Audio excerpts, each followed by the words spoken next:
রাতারাতি ধনী বা কোটিপতি হওয়ার ইচ্ছা কার না থাকে, কিন্তু সেই ধনী হবার নেশায় অনেকেই ঝুঁকে থাকেন জুয়ার দিকে। তবে বেশিরভাগ সময়ে এর উল্টোটাই ঘটে থাকে, যেখানে প্রায়শই খবর আসে জুয়ায় সর্বশান্ত হওয়ার। যে ফাঁদে পা দিয়ে নিঃস্ব হওয়া মানুষের সংখ্যাও নেহাতি কম নয়। তবে সিঙ্গাপুরের এক ক্যাসিনোতে ঘটেছে ভিন্ন এক ঘটনা।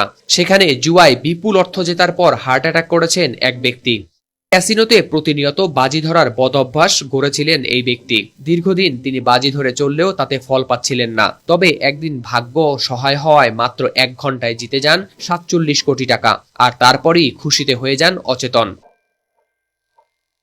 27 জুন বৃহস্পতিবার বেশ কয়েকটি আন্তর্জাতিক সংবাদ মাধ্যমে উঠে এসেছে এ খবর। প্রতিবেদনে বলা হয়েছে, গত 22 জুন ক্যাসিনোর এক লটারিতে 47 কোটি 60,51,613 টাকার মালিক বনে যান এক জুয়ারি। এরপর তা উদযাপন করতে গিয়ে হার্ট অ্যাটাক করেন তিনি। পরে ভাগ্য সহায় হওয়ায় তিনি ধকল কাটিয়ে ধীরে ধীরে সুস্থ হয়ে উঠেছেন।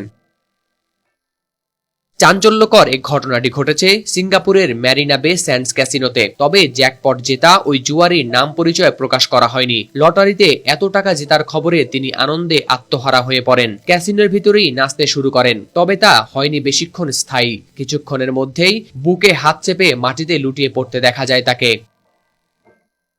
পরে ক্যাসিনোর কর্মীরা এগিয়ে আসেন তার সহায়তায়। তাকে উদ্ধার করে পাঠানো হয় হাসপাতালে। ধীরে ধীরে সুস্থ হয়েও উঠেছেন তিনি। তবে সামাজিক যোগাযোগ মাধ্যমে ছড়িয়ে পড়ে তার মৃত্যুর খবর। এ নিয়ে ক্যাসিনো সংশ্লিষ্টরা বলেছেন তিনি বেঁচে আছেন এবং সুস্থ হয়ে উঠেছেন। এমন মিথ্যা অপপ্রচারে নিন্দা জানিয়েছেন ক্যাসিনোর এক মুখপাত্র।